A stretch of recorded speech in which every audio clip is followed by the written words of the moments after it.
Welcome, beautiful friends, to the Way of Mastery. We are wrapping up lesson number 9 tonight. All events are neutral. Who's been practicing all events are neutral? Woo, cool. Cool. You know, it gets easier to say all outside events are neutral. Have you considered that all events are neutral also means your inner events are neutral?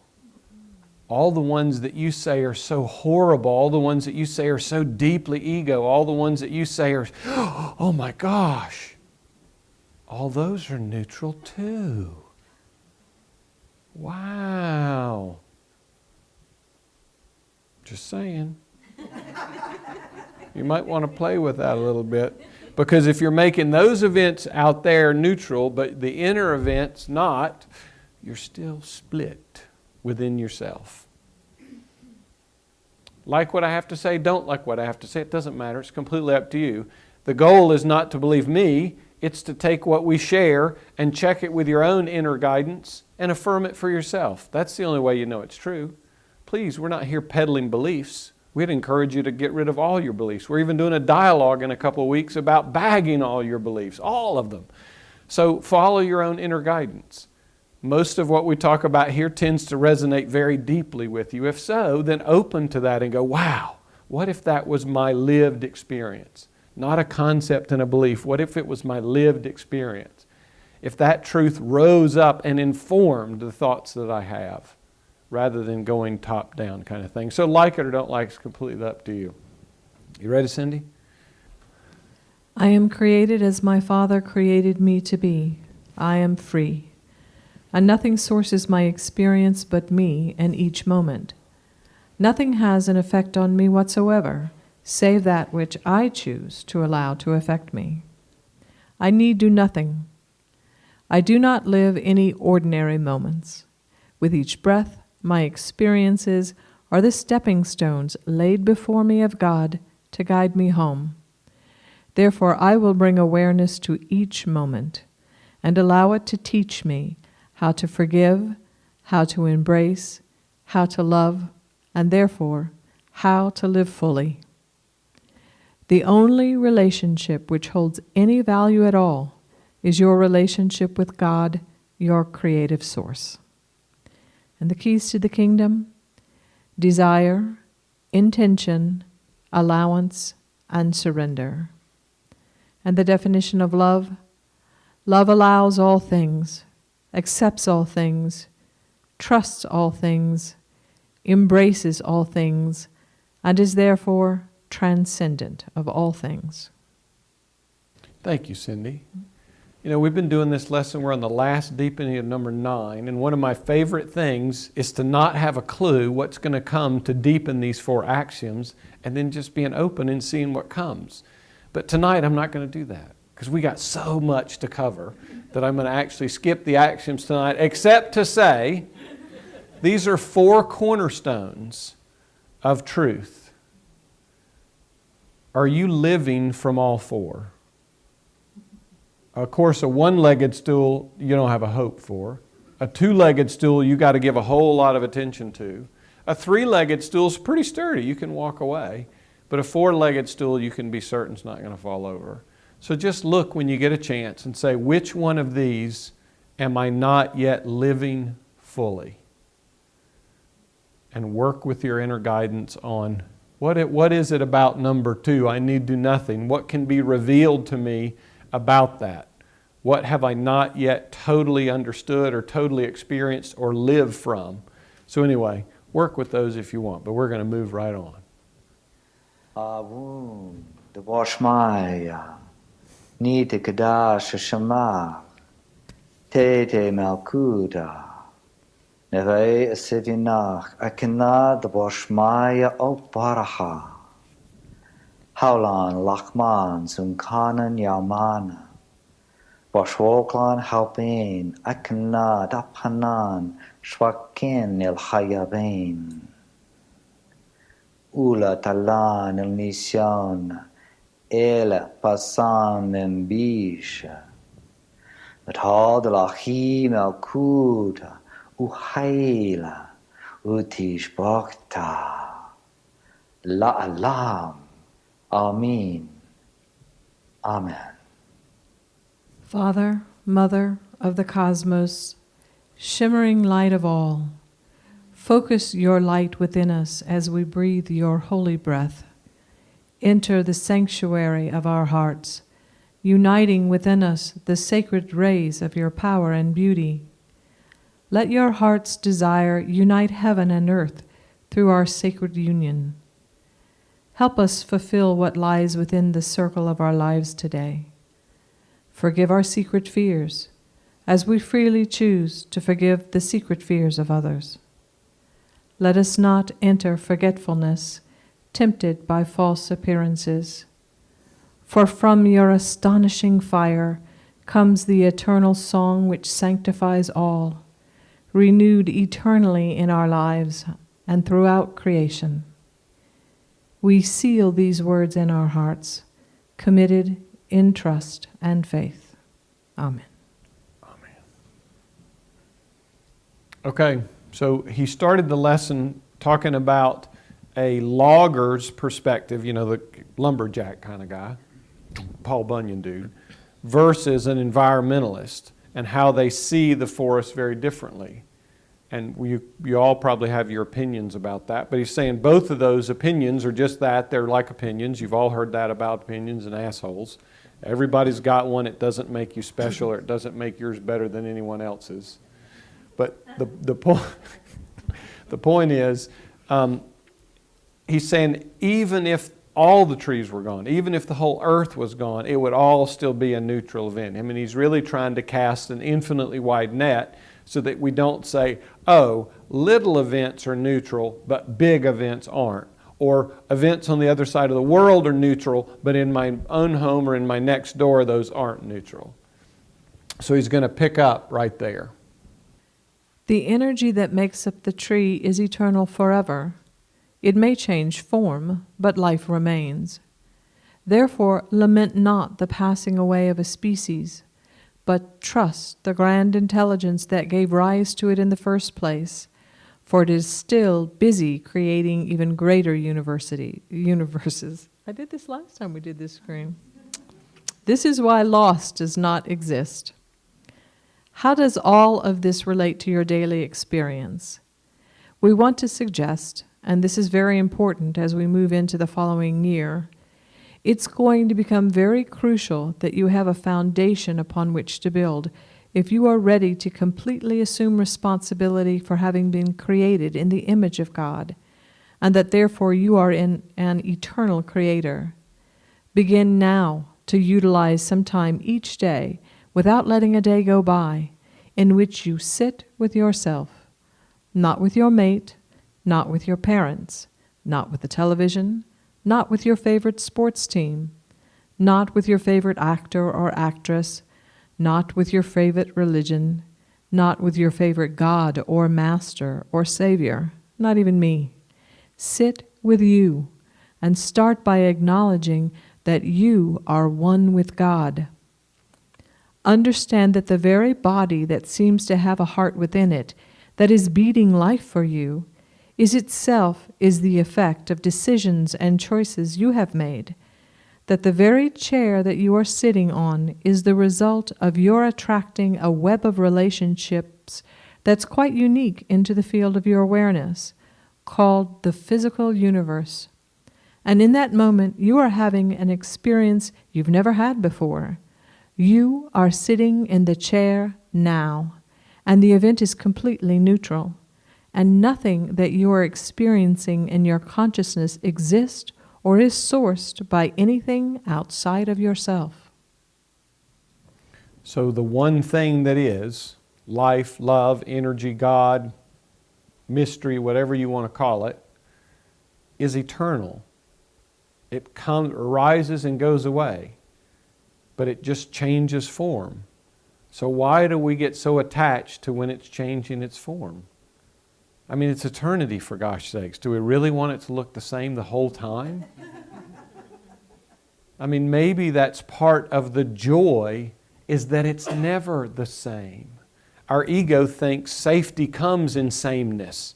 trying to protect things so they are the same way. They are safe and predictable. I think that's just boring.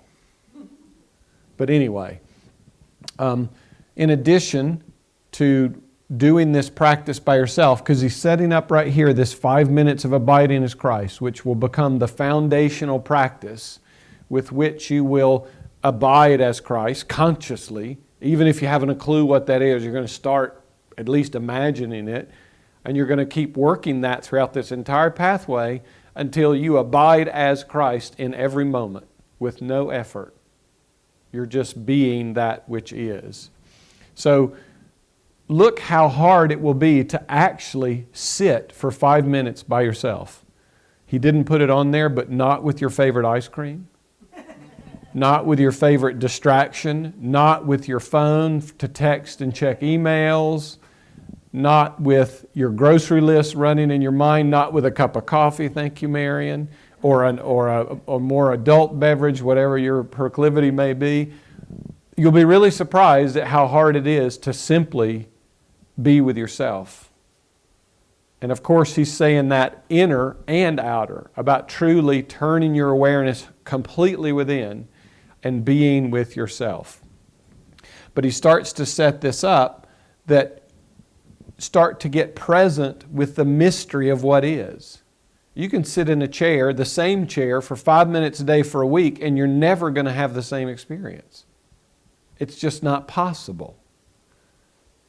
So he's really setting this practice up as what's going to become your whole lived experience. And this is the first time, by the way, when he was channeling this through JM had no idea it was going to be 3 years. JM was thinking it's going to be a year and it's over. This is the first time where Jeshua drops the bomb as we move into the following year. That was the first clue when he was channeling this, because they just did it once a month, that something more was coming. Greater was coming. I mean, and wow, we've already been blown away by the first 9. But look at this first paragraph. Therefore lament not passing away of a species. Take out species and put in anything. And recognize, here's our own God self saying, you got permission to not suffer about anything. Will you accept it? Or will you stay burdened by what the world and by what our crazy ego thinking minds tells us we should be feeling? There's permission from God itself to not do the norm, to not suffer along with everyone else. There's the permission slip. Will you allow your soul to accept it and step off the time and space train of suffering? It's extended to you. He's going to extend it over and over and over and over in the pathway. You're free to start accepting that that's true now. Therefore, lament not the passing away of something. Whenever you're lamenting something, remember this. Wow, Jeshua says, I don't have to lament the passing away of summer. I don't have to lament the passing away of the 45% Black Friday deal. I don't have to lament anything. I mean, right there, our own love is saying, you're free now to be at perfect peace. You're free now to not worry. You're free now to not suffer. I mean, this is one of the lines you could read right by and keep right on going. That one line has the power to change everything if you lived that. Lament not the spouse leaving. Lament not the lottery coming. Whatever it might be. You don't have to lament anything. But are we doing it in that order? What's that? The spouse leaving and the lottery coming? Well, honey, the spouse leaving for many is the lottery coming.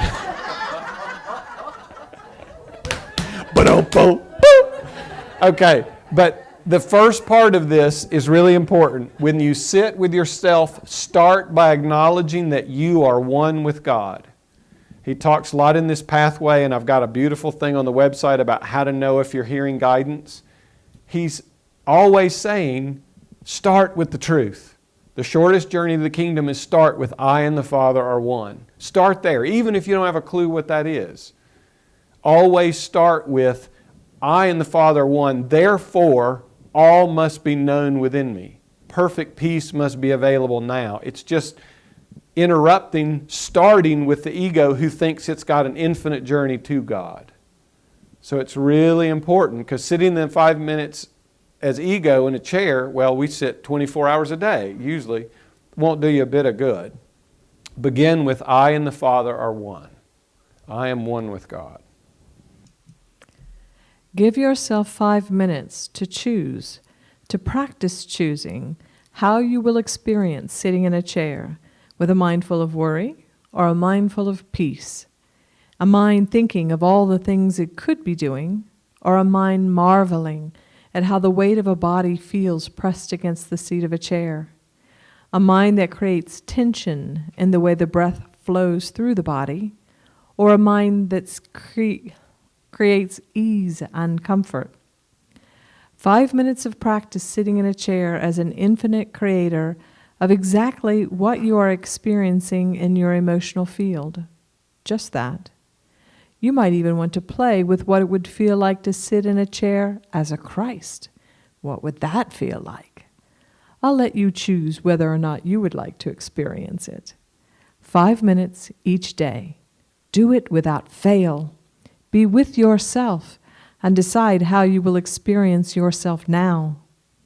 For you see, the you that sat down into the chair with whatever was going on in your consciousness, whatever feelings you were having throughout the body, whatever was going on in your primary relationships, how the food was digested in the body, all of it, the whole realm of your experience has the effect of how you have been 1,000,000 times when you sat down to be with yourself in 1,000 different chairs. Utilize the very process of sitting down in a chair as a symbol of preparing the mind for the dropping of a pebble into it, out of which will reverberate the vibrations or the ripples that will come back to you. 5 minutes consciously as an infinite creator. Infinite creator. How do I choose to experience this? Because if we don't become conscious of choosing what it is we want to experience, we'll just go along habitually asleep, either not experiencing what we're experiencing or choosing unconsciously. 5 minutes, not such a big deal. 30 seconds after you sit down, conscious choice will probably be the last thing on your mind. Unless you're already a pretty good meditator, you'll see that you're just back into habitual patterns. So he's really setting it up. You are at choice about what that experience is to you. Is it the most cherished time of your day? Or is it, oh shit, I got to get through this or I'm not doing it right? I didn't do my 5 minutes, therefore I'm fucking up, whatever it might be. But watch, what is your actual experience? You will be amazed. The more you do this practice, the more conscious and the more immediate will be the effects of the choices you make about how to experience that moment. You won't need to plan for it. You will simply learn, I choose to experience this 5 minutes in peace. And it won't take 10 to get the body in peace. The body will learn to instantly fall away, almost to fall away out of your awareness and simply rest, in a rest deeper than you can imagine. So, you're creating it. Are you going to create it consciously or create it unconsciously like the 1,000,000 other times you sat in a chair? When you sat in the chair tonight, was there presence with it? Were you aware of that movement? Were you aware of the choice of how you chose to experience that experience? Or were you completely oblivious to it, thinking about the conversations from the kitchen or who knows what? If you want to have a peaceful experience, it's really keen to get present and be a choice about what you're experiencing. Otherwise, we don't tend to It doesn't come up into our awareness. I need to choose until you find yourself clenched up like a rock, until something starts hurting, and then you go, oh gosh, what have I been doing? Where has my mind been? So 5 minutes watching the mind and choosing what your experience will be. And that's not to fight with what's happening. If you choose for peace and there's no peace present, well, be peacefully watching the mind not at peace. You see what I mean? Because you're going to come to learn that you have mastery over your experience, regardless of what seems to be happening. Whew. Use the very process of sitting in a chair as a symbol for preparing to drop a pebble into the mind or into your consciousness. So imagine the coming to rest in the chair is allowing the pond of your awareness to become perfectly still. Because most of the time, if you look, you're throwing so many friggin' pebbles. It's like rain, it's like a thunderstorm on the pond of your awareness. And there are ripples just going like crazy, and this ripple will beget another pebble, and it's like a hot tub on. You guys know what that feels like. Not the hot tub, but within your mind. But the point is, become conscious, and in that becoming conscious, becoming present, you're going to bring your mind, the pool of your awareness, down to stillness, where now, not unconsciously, you can very deliberately choose what pebble am I going to drop into my omniscient consciousness now. And that's a very powerful place to be in. Because a pond that's absolutely still, one pebble thrown in, and he's going to get to this at the end of the lesson, is going to make very distinct and very perfect ripples. If you throw one pebble in with 10 million other ones, it's like chaos. You know what I mean? You can't identify the one rock from any others. It's just whoosh, going on. So it's about becoming still in this practice of choosing what you want your experience to be. You see, it's much easier to send out ripples, which you'll be doing anyway, and experiencing them when they come back in a blissful way, a way that brings you peace and joy and fun and laughter and play and unlimitedness, instead of having to constantly butt your head against something that you'd rather transmute or run away from.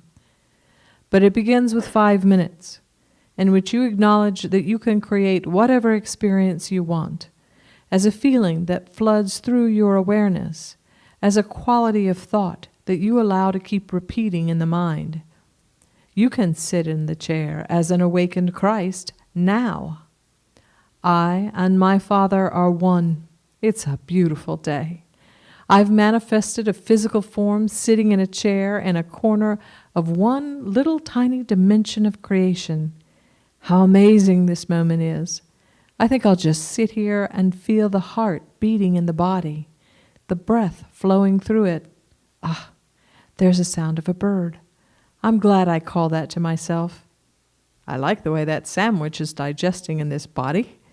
What beautiful thoughts can I think right now? Who can I send love to without lifting a finger? I am unlimited forever. I am free. I'm free. I'm free.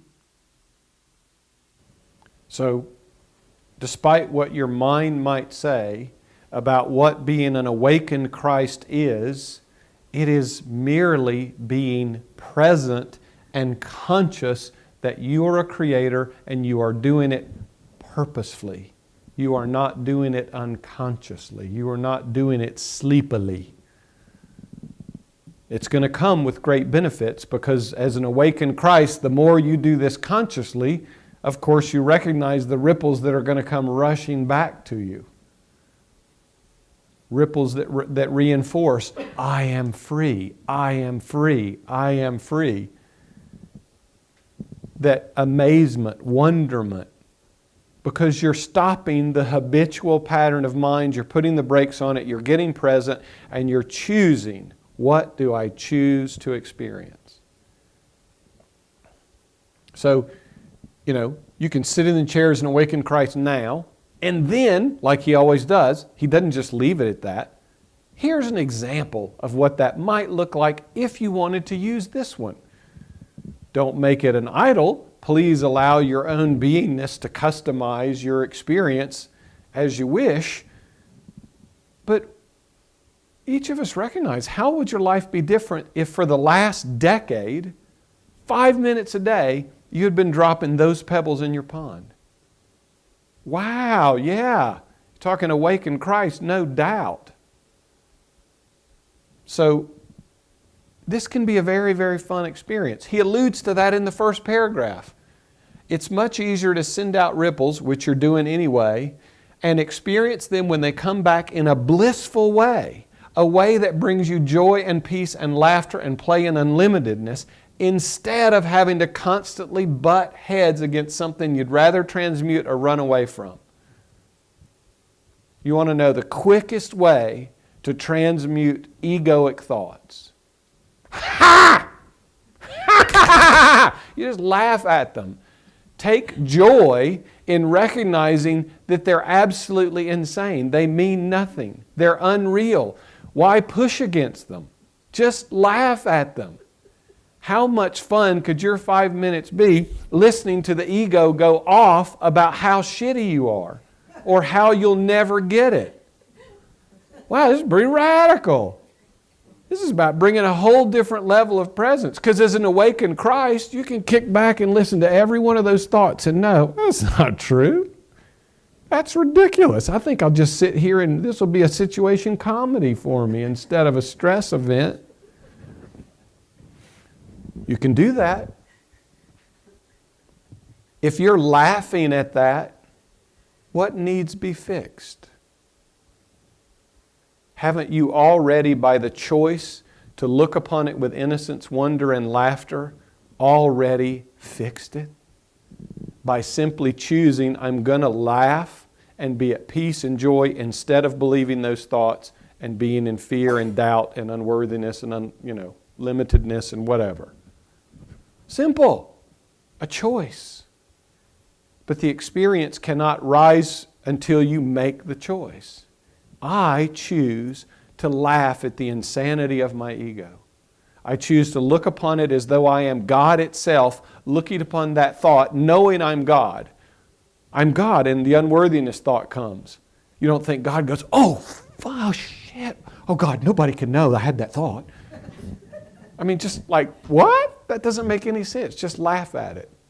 So that can become your practice consciously if you choose it. Begin with 5 minutes. You might have so much fun choosing a joyful, blissful, happy experience that it might become easy. You might find yourself wanting to do it more frequently. You might find yourself running around as an unconscious ego, catch what you're doing and go, I'm going to stop for 5 minutes, I'm going to pull my car off the road, and I'm going to sit here as an awakened Christ. And I'm going to shift the entire state of my being. I'm going to shift my entire identity at least for 5 minutes. Why not? Give it a try. I am unlimited forever. If you drop that pebble instead of whatever mine was, I'm abandoned. Everybody's got one. I'm not good enough. I'm not worthy. I'll never get it. I'm not smart enough. Whatever it is. Just use that to remember, oh gosh, I'm going to choose I am unlimited forever pebble instead. Bam. It's cause and effect. You're the cause and you're the one who experienced the effect of the pebbles you drop in your consciousness. Simple. So he's asking us to be present and do a simple practice for 5 minutes. Do you think that you would like to have that experience for 5 minutes? Why not begin today? For so many of you upon your physical plane keep searching for some form of magic that will bring the kingdom of heaven to you. You can't bring it to you. You can only become aware of how you are using it to create the ripples that you send out from yourself. Do you know the saying in your world, wherever you go, there you are. You are God's creation. You're in heaven now. Heaven is not a place. It is a state of unlimited and infinite creative power, because it is the reflection of God's holy mind. why not be one who practices being the presence of heaven? And if that seems too awesome or too far beyond you, then just play with it for 5 minutes a day.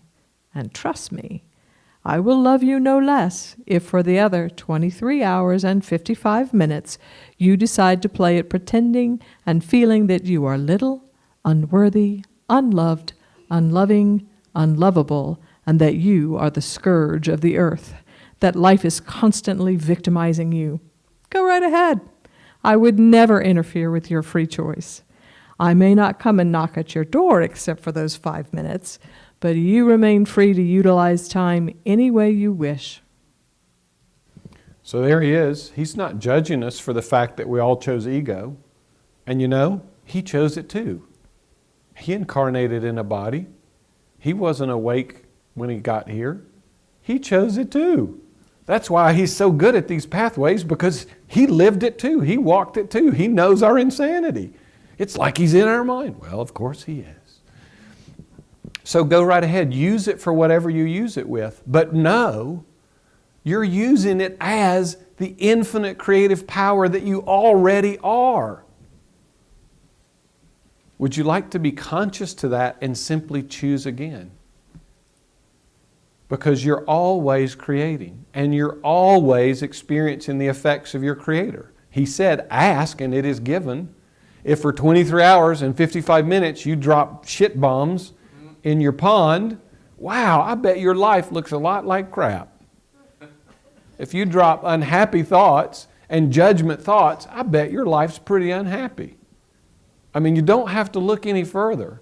And if you're looking out there, which he's talking about in the first paragraph, you're looking out there, that ain't ever going to help you. Ever. Because you're still throwing all the pebbles like back here, and you're trying to deny that they're your pebbles. And you're just blaming out there. So you're always creating. We always have been creating. We've just been asleep to it. We were asleep to the fact that our little tiny thoughts that we were thinking in our minds were infinitely powerful. Oops. I thought some pretty nasty thoughts. Behold. And I experienced some pretty nasty effects of my pretty nasty thoughts. But what do you know? I'm still here. You're still there. We're free to start throwing new pebbles right now. But for 5 minutes, he's asking us to make a conscious effort to be awake to that. To be present and awake and at choice about it. Throwing the pebbles that we want to throw. And if you do this right off the bat, you're probably going to experience a lot of conflict, because it's like a dog that's never been trained, and all of a sudden you're like trying to train it, and it's like, wait a minute, I've been in charge here, I'm not going to let you train me. You know, the ego mind doesn't want to be limited. I mean, it wants to keep doing its thing. So there can be distress, but please stay with it, because it won't take long till that 5 minutes will become joyful and exciting and unlimited. And he's knocking on the door of your consciousness. You're free to welcome him in and say, hey, what big thoughts can we think together? Because I recognize from my point of view, I might not have the infinite perspective that you have. Will you help me so that I drop pebbles in my pond that are of cosmic proportion, that are equal to the thoughts of God? And then watch out. I'm talking boulders hit your boom, that will shake your being completely up. Whew. So heaven is the state of being, the fact that each of you have a pool of awareness, each of you have an unlimited pile of pebbles, and each of you have a choice of what pebbles you throw. There's the kingdom of heaven. It's choice, and it's within you now, and you're always experiencing the effects of it. So for many of us, we made hell out of it. Okay, big deal. Game over. Start again. That's why he starts all these lessons with, now we begin. Now, what pebble are you going to throw? Now. Well, 20 years ago, now. Well, what about next week? Now. What are you going to do now with the infinite power of your consciousness? It's a great, great practice. And it will lead, if you can be awake for 5 minutes, of course, then you can obviously be awake all the time. It may take more vigilance, it may take more practice, But if you can do it for 5 minutes, if you can do it for 1 minute, you can be awake all the time. There's no difference because it's just a now thing. If you get rid of time, it'll help speed you, that you'll just be present in now. So, But for just 5 minutes, experience yourself as Christ, crystallizing a body as a temporary teaching and learning communication device, plopping itself into a chair in a totally neutral corner of creation because you want to have the experience of sitting blissfully at peace in your perfect knowledge of your union with God in this moment. You might even find yourself daring to have thoughts such as this: well, since I'm an infinite creator, what would I like to create for my tomorrows? And if during that 5 minutes there's a knock upon the door and it's a bill collector, who cares? That's that soul's experience of thinking they are a bill collector and you're some bad person they must corral. Let them have their experience. Sit calmly, hear the knocking on the door, and allow yourself to be entertained by the beautiful worlds you are creating for your tomorrows. Here is the straight and narrow path that leads unto life. Here the eye of the needle through which you must pass. For it is not enough to just embrace the idea that I am the creator of all that I experience. this is like the third time he's said just 5 minutes. He's not asking much. I mean, 5 minutes of willingness. 5 minutes of willingness. Blissfully at peace in the knowledge of your union with God in this moment. And I can tell you, when you start to go, wow, I'm blissfully at peace in the knowledge that I am one with God. And the mind will go, well, what's that look like? What does that feel like? How's that supposed to be? Just relax into and say, I'm just going to imagine that it's true, and I'm going to let it to reveal itself to me. And it'll come. I just felt it in the room.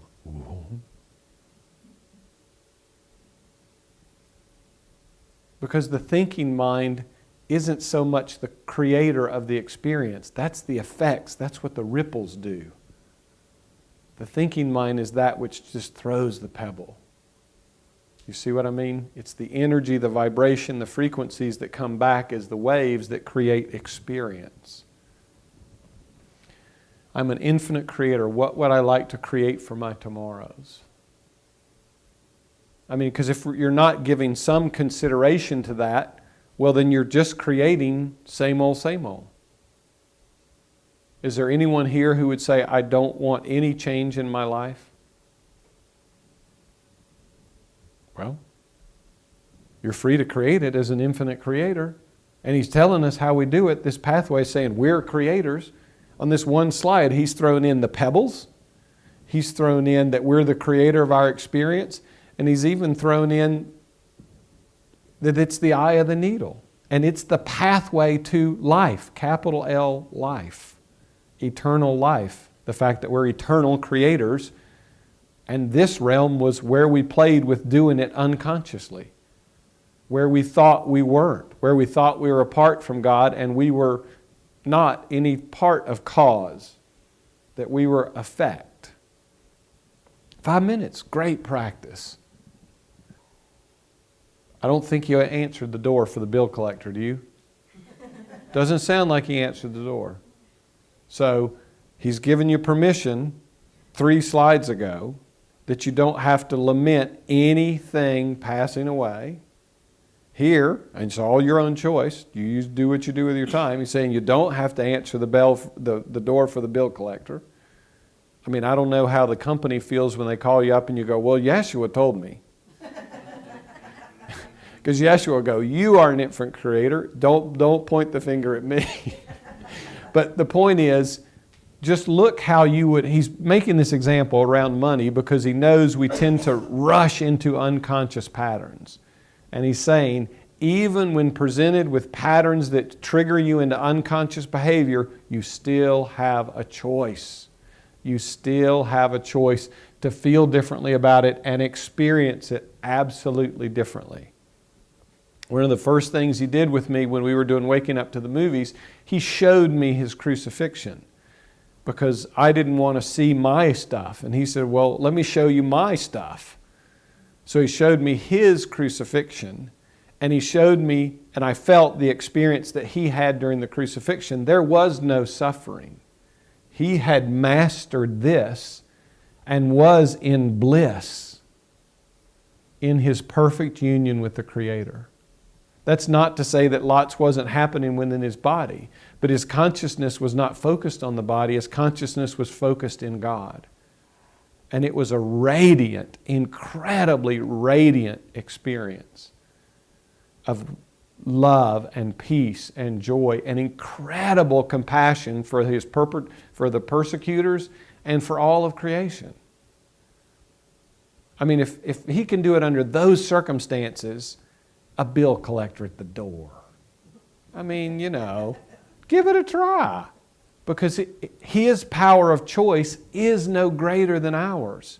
He was just fully conscious to it and would not act unconsciously. You see the difference? Same power of choice, same pawn, he's going to talk about it in the next lesson or 2 lessons from now, that it's one pawn. It's not that you have your own pawn. It's one huge infinite pawn to which we're all throwing pebbles.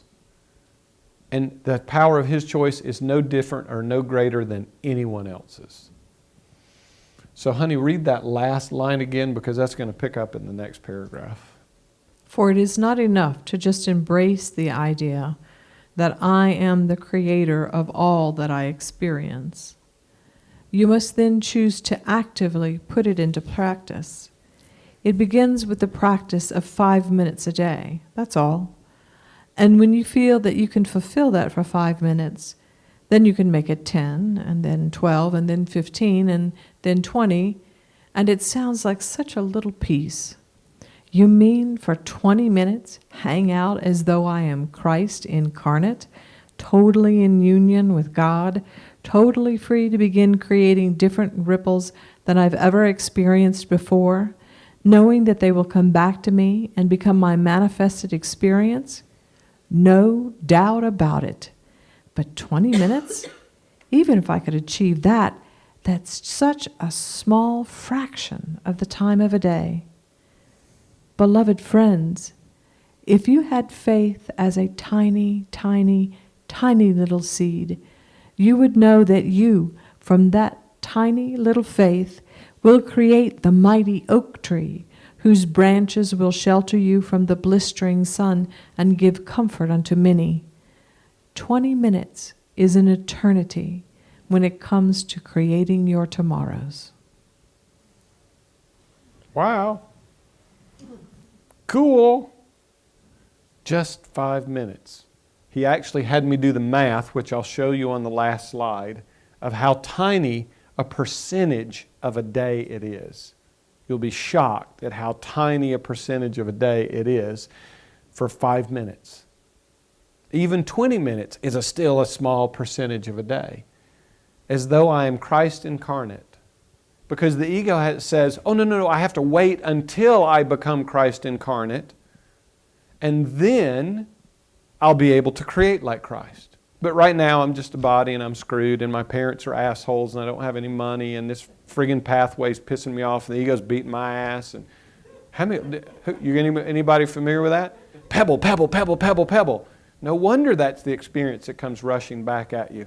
He said in that last lesson, or last week, it doesn't happen for you until you create it.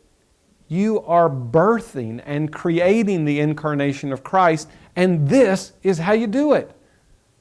Not because God out there comes and hits you with a magic wand. No, because you recognize I am one with God now. I'm an infinite creator. I'm the one throwing pebbles. What is it I choose to create? Absolute unlimitedness or more same old, same old, same old? Whose choice is it? I mean, really, whose choice do you think it is? In our unconsciousness, we tend to think it's God's choice, and we blame, and we judge, and we're friggin' pissed off. If you look deep in your consciousness, you'll find an extraordinary amount of anger and rage towards what we perceive God has allowed to do to us. All the while, oh shit, I was doing it to myself. So that's the secret to salvation in A Course in Miracles. I've been doing this to myself all along. So what experience do you desire to have? Start throwing those pebbles and live in that experience. That's what hastens its realization coming to you. Not because you have the realization first. It's up to you to create the incarnation of Christ. The Father's already done all His work. Here's your pool of awareness, here's your pebbles, and here's choice. You're in the kingdom of heaven. What will you create? And there's no judgment about what we create. Your choice of pebbles is never taken away, is it? I mean, you're free to sit on a park bench, because He had me go to all kinds of public places and just sit. I could sit there and throw asshole, bitch, ugly person, fat person, I could throw any pebble I wanted. And my ability to throw pebbles was never diminished in any way. Or I could say, Christ, Holy One, Infinite Creator. Same choice, same power, very different experience. Infinitely different experience. Why not become conscious to this? At least take His word for it and give it a try. Saying it, here's this tiny mustard seed thing. 5 minutes. And just see, can I actually change my experience for 5 minutes to be other than what it habitually is? Can I truly create 5 minutes of peace or bliss or joy or excitement or whatever you choose? And that's probably going to be enough incentive for you to go, wow. I mean, He's not really saying do it and then God will reward you. You're going to get the reward in the 5 minutes. Peace is its own reward. That's the whole point. Joy is its own fulfillment. Not because it's going to get you something in the future, but because, wow, I just spent 5 minutes and I chose to and I created and experienced joy. Wow. That is cool. And all the time I thought I was a victim of myself, no less. Whew. He's going to talk about this creating a mighty oak tree at the end of the lesson, so I'm not going to touch on that one. I mean, that's so exciting. And if you believe that the other 23 hours must be taken up by experiencing the effects of what you created a long time ago, the ripples that are coming back, so be it. Play with it. Let yourself transmute those moments. Oh, here I am answering the door. Hi, bill collector? Yes, come on in. Have a glass of water. You know, you're absolutely right. I didn't pay that bill. Do you know why? Silly me. I've actually decided to create the experience that I'm someone who can only create lack. That's why I have no golden coins in my checkbook. It's just the darndest thing, isn't it? Oh, very well. So you're going to turn my name over to the authorities and now I'll have no credit with anybody on the planet? Well, go ahead if that makes your day. I have other things to do. I'm busy creating a new tomorrow, and I know that all around me is going to be taken from me anyway, since everything birthed in time ends in time.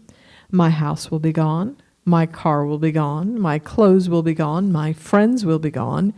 Everything I've experienced in time is changing anyway. So go ahead, take it from me now. It'll just speed up the process. I do not speak of this tongue-in-cheek. I speak from the perspective of one who is an awakened Christ, who already knows how to birth universes, to create that which is good, holy, and beautiful. I know that this is the way. It's the only way. Release the value you've attached to your experiences, even the bill collector, and spend your time instead deciding which pebbles you're going to drop into the field of your mind. For you will create as the result of what you choose to think today. And what you value today will show itself to you tomorrow. So he tried earlier in the lesson to tell us karma's a mind fuck, that we're not bound to experience the effects of past stuff. He's throwing you a bone here. If you're unwilling to, if you're already deeply married to the karma message, he's saying that you can at least experience what does come back differently. And he gave you a choice. He showed you, wow, here's a way, a different way, an enlightened way to greet the bill collector in that whole situation. Now, clearly, this potential always exists. Always exists. This and an infinite number of potentials always exist. But are you conscious to choosing for what you want, or are you simply habitually reacting, oh my God, I'm not going to have any money, I'm not going to have anywhere to live, and I'm going to be a street person, and oh my gosh, I'm going to be one of those bag ladies with a cart. I mean, because all of that is happening because of choice. You might not be conscious to it. He's simply asking you to get conscious and filter everything through what it is you truly desire. Because you're doing it anyway. You're creating ceaselessly. He's just saying, well, why don't you just try peace? Why don't you just try happiness? Why don't you just try consciousness or being awake to the fact that I'm creating? You don't have to. Nobody has to. But I can tell you it's a whole lot more fun.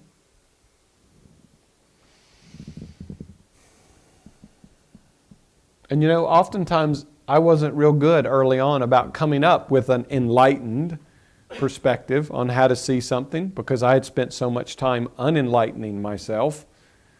But when I was willing to ask for His help, it came. Jeshua, tell me another way to see this. There's a whole Course in Miracles lesson. I could see peace instead of this. Okay, so show me.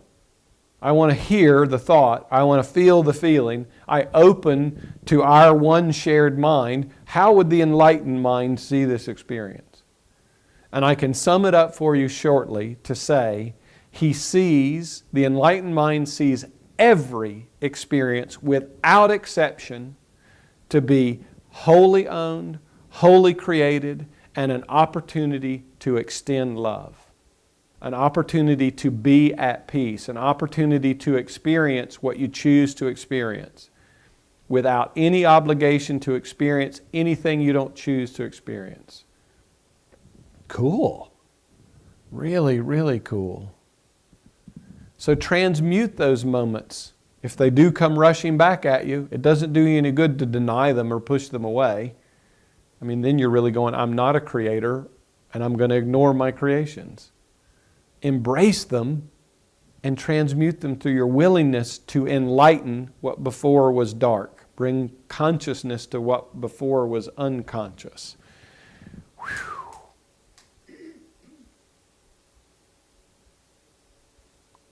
So what do you think the bill collector thought to that? You know, and for me, when it finally started rolling out, because a lot of this was an inner experience. So we're at my friend Garnett's yesterday having our teeth cleaned, and they gave me this form to fill out, and it said, what can we do for you today? And I put laugh. And what do you do for a living? I'm a lover of life. You know, it's no longer hiding it as just an inner experience. It's actually letting it come out. I go to restaurants. What's the name? Christ. I usually get a nice look. I usually get a huh. But the point is, you start to live it. And you start to use that opportunity. What's your name? Oh, this is an opportunity to create a connection and be true to not only what I am, but what's the truth of the one before me. Can I join them as soul and see, would you like to co-create as Christ for a moment? That's being present and conscious as and awakened as Christ. Not just hiding it as a private little inner experience, but starting to let your cup overflow. Because I'm having so much fun creating it, I'm going to extend an invitation to you. Would you like to join me? You're not obligated to. You're free to think, well, what an asshole. But don't think I won't take that and go, behold, I have created a perception of myself as an asshole and I love myself. So don't miss those opportunities. I learn to value unlimitedness. I learn to value love. I learn to value fearlessness. Yes, my method for doing that was rather unique, and I would not recommend that you follow in my footsteps, unless, of course, you like the drama of being nailed to a cross and then stood up in front of all your friends in order to learn to transcend fear in your mind. I learned to value unbroken communication with every soul in every dimension of creation. I learned to value only my loving thoughts, and I birthed or grew a Christ out of the very seed of awareness that exists equally within each of you. Therefore, where you are in this moment, look around. Look at the objects you see. Look at the people that you see around you, if there are any. Whatever sounds may be coming into your field of awareness, whatever pictures or ideas you may hold of what you are or what the world is, these are all fleeting and temporary illusions. They will pass away and begin passing away the moment they were created. It's really important. I learned. I learned. I learned. He too had to learn. That's what we're all doing. He's made it clear in this pathway that we are perfect equals. And there's this whole thing that he was already the Son of God. So it's like he like by default, he just like was. Well, that's true for all of us. But we like this, there's a lot of energy around he was different in some way. He's saying he's just like you. How many of you would like to learn to value unlimitedness? If you look in your consciousness, you won't have to look far. You have a very robust value of limitedness. Don't we have a very robust database of lack and scarcity, sickness, death, fear, oh shit, oh no, other people's judgments? I mean, just look at what your thoughts are. They'll tell you what you value. You wouldn't be thinking the thoughts if you didn't value it. Be honest with yourself. But he's saying he learned to value unlimited. Wow. If he can do it, because he's saying we're the exact same, no different power, I think I'm willing to believe that I can do that. I can learn to value love. Wow, love with a capital L, not light bulb love, for those of you who have seen my dialogue on what is love. God's love. And I learned to value fearlessness. Wow.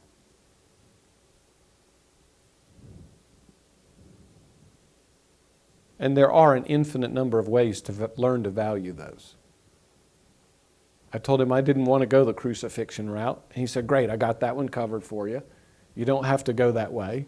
His whole thing was to show how it can even be done under the most egregious distress, so to speak, as the world would call distress. Well, I chose to take the fun clown approach to show that it can be easy and it need not take long and it can be a whole lot of fun and you don't have to take anything seriously. What will you choose? A better question is, what are you choosing? Because that's what you value. Look and see. What are you choosing? You'll know pretty quickly. And it doesn't do any good to deny it. So what do you choose to choose? You want to be like him, and he's not saying you have to be. He's just giving you an option because there is no limit in God. So wow, I wonder if I could learn to value unlimitedness like God. I wonder if I could learn to value unconditional love like God. And I wonder if I could learn to value the fact that God could never be at fear and I am created in His image. That must be true for me too. Try it on. If you don't like the Awakened Christ suit, I can assure you, you can take it right back off and go right back to sleep. Although I don't know anyone who's ever done that. I saw the truth and it set me free and I said, no thanks. No, rather we rejoice. I've seen the truth and the truth has set me free. And then we do what we can to share to others who choose, if they wish, to free themselves. You're only in a prison of your own creation. I birthed and grew a Christ out of the very seed of awareness that exists equally within you. You're creating your eternity. I wonder if that would be a thing to bring vigilance to. Because it's not that you get more power after the body seems to pass. You're still left with the same power of choice. You still have the same infinite pool of awareness. You might be aware, wow, clearly there's not a body here anymore. But you're still using the exact same tools. Choice and awareness to create your experience. Now's a great time to start. And He's offering you an invitation for 5 minutes and only 5 minutes. Because see, He made a distinction here. Unlimitedness, love, and fearlessness are not things that pass away. He was putting up, this was His whole thing about putting up stuff in the barn. He'll talk about it later about extending my treasure, creating that which I can keep, experience, and abide in forever. That's the proper use of time. Because if you ask your mind will be focused on things. It'll be focused on things or temporary experiences. He's encouraging you to create for the eternal hall, so to speak. You see the difference? So, lots of people go, I value health. Okay, well, that's a really temporary thing. To the ego, it sounds like perfection. It sounds like heaven on earth. But if you value unlimitedness, love, and fearlessness, health's going to be a very beautiful byproduct, I assure you. Perfect functioning of the body. I value abundance. Well, as great as that sounds to the ego, as much as energies we want to put into abundance, we're talking eternal, infinite power. I mean, abundance sounds crazy against this infinite power. There really isn't a lack of abundance. The ironic thing is, you're already using abundance to create your perception of lack. So even leave, I want to create abundance. Because that abundance you would probably define as things, which inevitably will pass away. So, very subtle, but very, very important to turn your mind towards that which is timeless, that which is eternal, and create your self-experience throughout eternity, not just a better body-mind experience in the world, which you're free to do. It's not bad. He calls it the happy dream in the Course in Miracles. It's great to have a happier dream than a nightmare. We're just offering you the depth of this pathway to go beyond all of that. Therefore, indeed, beloved friends, look at all that is around you and decide what value it holds for you. Will you see it as something that you must have in your existence? Or will you choose to see it as something you've playfully drawn to yourself? You appreciate it, and it can be gone tomorrow, and your peace will not be disturbed. Which way will you view the world? 5 minutes, one for each finger and a thumb on a hand. 1 minute in which you choose to sit as Christ in the midst of your kingdom, your creation, and you decide which thoughts you will hold, and therefore determine how you see all that is in the field of your awareness, and which thoughts you will allow to begin to generate the ripples that you will send out that will, there's no escape to it, that will return to you. The cool thing about doing this practice is you will begin to feel the effects of, oh my gosh, I can be at peace because I'm conscious now of what I'm creating. I don't have to fear an unknown future because I'm knowing it now because I'm creating it. Wow! If you do want to think karma, well, all I've been creating in my beingness is good karma, unlimitedness, unlimited love, fearlessness, so that has to be what's going to come to me. So I'm just going to rest and welcome it when it comes and be grateful for it. But how many of us are still fearful about the future? Because we're not creating the future consciously. And that's why we don't want to know what it is, because if we know what we've been creating, we'll be like, oh shit, I'm scared now. We don't even wait for it to show up.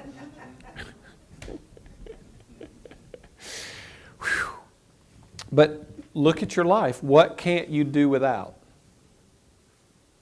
Including the body. What are you attached to? This was his whole thing when the rich man came. Hey, Jeshua, dude, you got it going on. You can walk on the water. You can heal the sick. You have raised the dead. Dude, I want to be like you. And Jeshua says, cool, man. Just go sell all your stuff and follow me. And the guy was like, dude, you ain't that cool. I mean, you still got sandals like I got sandals. I mean, you're not that cool. And it wasn't about the man's possessions that was the problem. And this has gotten really distorted in human consciousness, that money's the root of all evil, that money's bad. It wasn't the money. It was the fact that Jeshua was pointing out to the guy, you're more attached to your money, you're more attached to the things of time and space which will inevitably pass away than you are concerned about that which I am, which is the representation of the eternal. That's the point he was making. It has nothing to do with money. So you don't have to give all your things away, but you would be very well advised to give away all your attachments to them. Cindy and I gave away an enormous amount of stuff when my consciousness started clearing out, because our house was cluttered with stuff. It was a symbol of my mind was cluttered with stuff. That we could find peace in stuff rather than finding peace in my own beingness. So the point is, what are you attached to? And if you're really, because it's easy, the mind will go, oh, I know how to play this game. I'm not attached to anything. I'm just going to think the thought I'm not attached to anything, and then somebody runs into your car, and all of a sudden, whoa, shit, I guess I really am attached to that. So it really is about looking deeply at what your attachments are and being honest about them. Do you need to give some stuff away so that you can actually experience, I can do this? And you know what? 2 days later, I'm fine. I'm not, can I let something go out of my life? Can I let go of the things that I feel are giving me security when I'm bitter about them? Whatever it might be, really be willing to look and see. Because so long as you're attached to them and you're unaware of it, it's down there in your unconscious feeding you thoughts of fear, feeding you thoughts of potential future loss. How many people have this one? What if my house was to burn down? I mean, you recognize, why would you want to throw that pebble? But the point is, we get so attached to what it is that we want to stay the same, that we're actually mortgaging our entire inheritance, our entire infinite beingness for the incredibly temporal. He's not saying live as an aesthetic. I mean, Buddha and Jeshua both said the middle pathway. Don't push the world away and don't make the world your home. The middle pathway. I can take it or leave it. It's okay. What relationship are you not willing to take or leave? Just look. That's not to say you have to leave the relationship, but you might be wanting to get really honest with yourself. I have made an idol out of another body which is temporary. I've already set myself up for suffering. It's just a matter of when will it come. And if I've already made that attachment, secretly I'm down there worrying, gosh, I hope they don't get cancer, I hope they're not hurt in an accident, I hope they're not this, I hope they're not that. How many of you the phone rings and immediately the mind goes to something bad has happened? So-and-so's they're late. Oh my God, they've been in an accident. Can you imagine what your consciousness is like because you no longer have such attachment to people or things that fear like that doesn't even arise? Because you're too busy creating a moment of peace. You see what I mean? For once indeed there was a farmer who went out to plant the seed in his ground. But before he went to plant the seed, he selected the seed very carefully. And while other farmers rushed out because they thought, oh look, it's the time for the plant to begin. Everything is perfect. The conditions are just right. We must make haste and plant." But they bought whatever seeds they could get, and went out and spread them across the ground, and began their busy work of doing what they had to do. Rest assured, they will have their harvest. But the wise farmer waited, and while he was laughed at by his colleagues, he carefully selected every seed. He waited until he could hold it in his hand and say, "Ooh, I like the vibration of this seed. This feels very good. Oh yes, I can see this beautiful plant that is going to arise from this. The fruit of it will be the sweetest in the valley."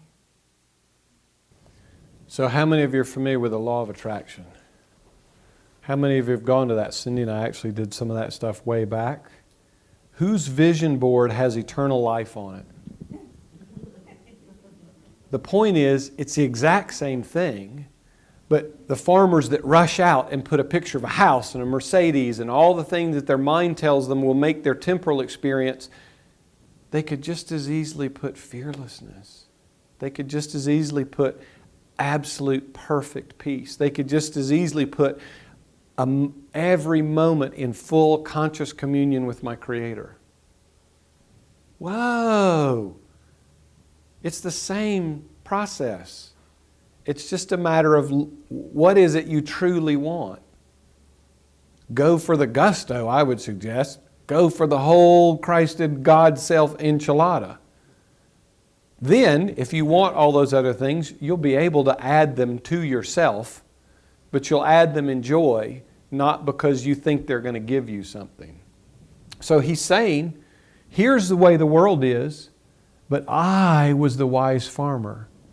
And he'll talk about it later in this pathway. He held the one thought, I and the Father are one, to the exclusion of every other thought, every other desire, till all of his attention was focused on that one seed. This will produce eternally. This seed will produce that everyone will come to say, wow, behold the crop that you have grown. And he gathered his seeds. He paid no attention to the passing of the dates on a calendar. He paid no attention to the changing weather conditions. He knew that when the time was right, the seed would be planted, and from it would burst forth the flower of those seeds. He knew it. He gave no thought to the opinion of his colleagues. He enjoyed the process of loving the seeds that he was making his own. And then the farmer went out, and he cast the seed upon the soil of his farm, which is likened unto the soil of your own awareness. And he planted the seeds, and he tamped them down, and he nurtured them, and he watered them, and he cultivated them with a smile upon his face. And yes, the neighbors seemed to be already sprouting up through the ground.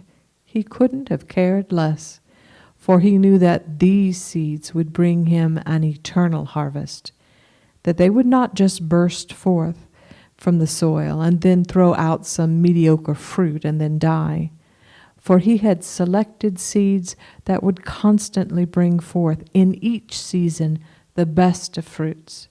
And he loved them, and he nurtured them, and he cultivated them.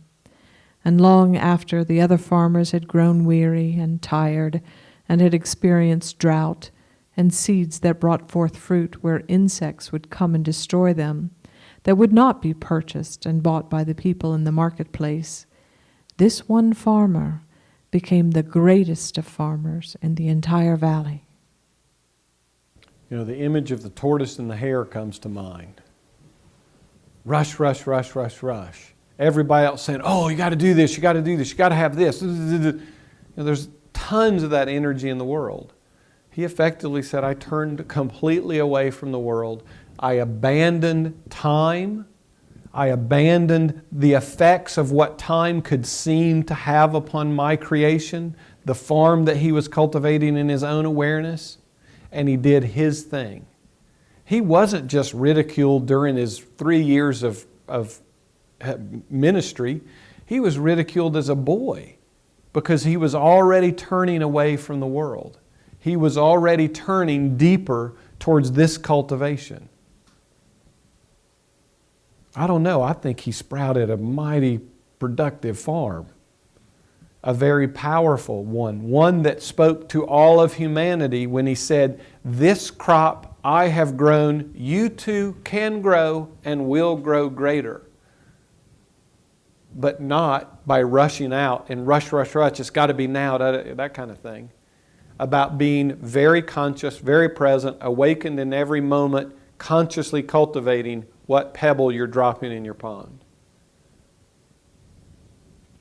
So when everyone else wants to use the law of attraction to get stuff, use the law of attraction to get your very self, to get all of God. It's what your truth is anyway. Do you really want to get to the end of this round and go, you know what? I could have cultivated my eternal beingness, and I got a bunch of possessions that I can't take with me.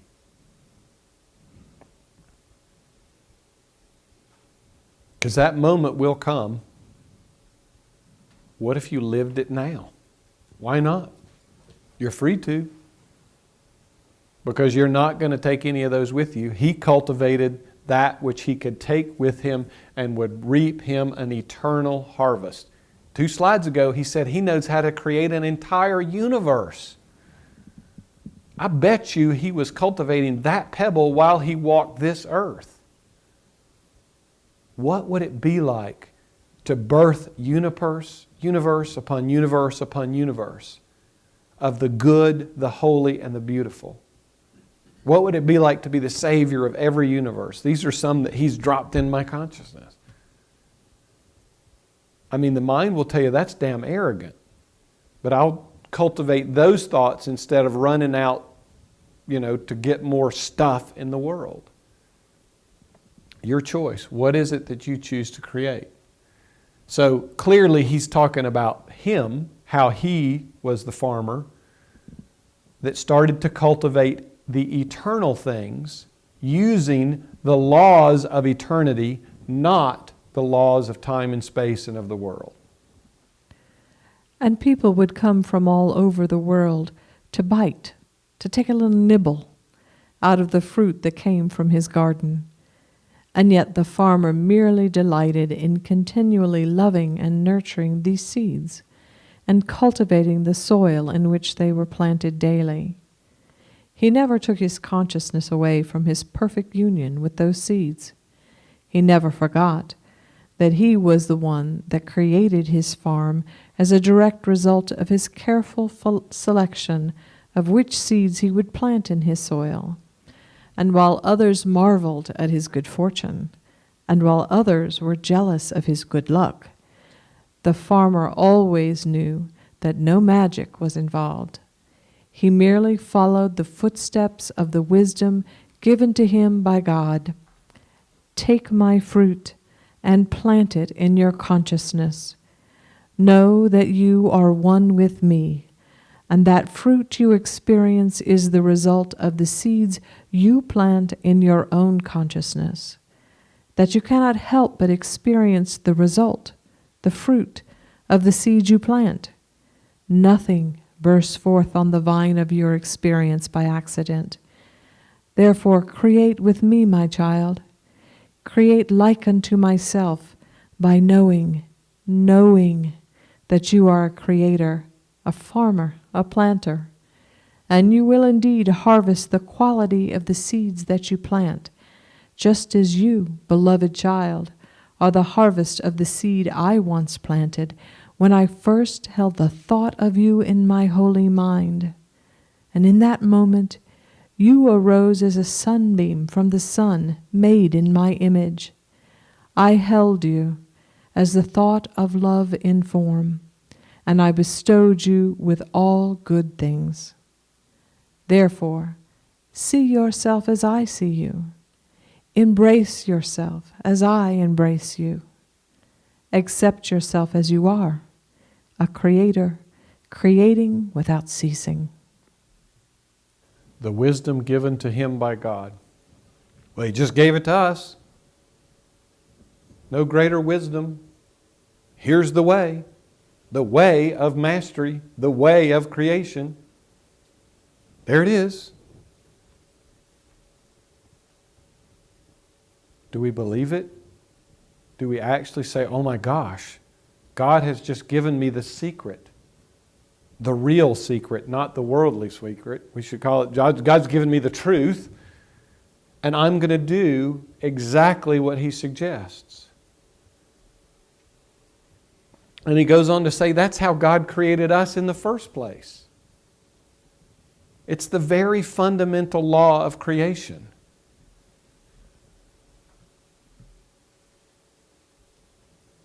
Knowing that you are a creator. So drop this whole victim mentality. Otherwise, you're just creating your own victim mentality, which you're free to do. But dude, there are bumper crops all over the world of that. Be that which brings the whole world. But in this first paragraph, he points out, it's not like, whoa, now he got to look down the nose at the other farmers who rushed out and who didn't have the sweetest fruit. He's saying, don't get your ego in the mix here. Stay with what it is you're creating. Don't get big on yourself and look down at everyone else. And those who truly want to know, when they come, I mean, he shared this message over and over and over and over and over. This whole thing about the vine of your experience, you know that parable in the Bible where he's talking about being the husband of the vine? You clip off the thoughts that no longer work. It's like any fruit. If there's only one bud and all of the roots and all of the tree are serving that one bud, it's going to produce some magnificent fruit. But if there's thousands of buds, like thousands of thoughts and desires all going in different directions, it's probably going to make crab apples, you know? So you start to cultivate, I'm not going to put energy there. I'm going to let those thoughts go. And you trim your consciousness down so that more energy, more potential, more of your beingness, more of your infiniteness is going exactly into that which you desire most. Pretty simple. I mean, there's nothing complex about this. You don't need a mystical experience to reveal this to you. Hell, it just got revealed in our living room. And who others have been jealous of good luck? How many of you have entertained thoughts of looking on another awakened being and go, well, they're special in some way? When I'm like them or I'm not like them, I'm different. Why would that be something you'd want to cultivate? You might go to that farm or that awakened one and go, how? And then you might actually do what they said. My own awakening came because I just decided to trust Jeshua. I figured, what the hell? And I got heaven instead. By just doing what he suggested that I do and giving him the benefit of the doubt. Because my thing hadn't been working so good. And just as I sat upon my throne, so said the God of all creation, which really means sitting in the center of all that is, and beheld you as a loving thought, so too choose only to allow loving thoughts to enter into your consciousness. Choose to only allow loving thoughts to be expressed with your words. Choose only to allow loving thoughts to be translated into your gestures, your choices, your actions, and thereby create as I created you, that which extends joy forever, that which extends the holy, the beautiful, and the good forever.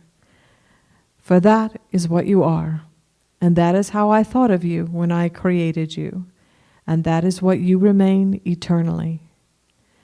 Therefore join with me by extending your creation as I have extended you, and since you have manifested a physical body, accept my Son's teaching, and let that body be placed in a chair, that you might think like the mind of Christ for 5 minutes, and you will beget an eternality that reflects the radiance of heaven, just as I reflect my radiance when I look upon the unlimited soul that you are. Indeed, in all of the valleys there was but one farmer that was wise. If you elect to join the union comprised of all the hasty farmers, or will you choose to take up residence as the one farmer who knows how to create wisely, and in faith rest on perfect certainty, and merely sits back to wait for the ripples of heaven to come and replace the ripples of hell that once you created unwittingly?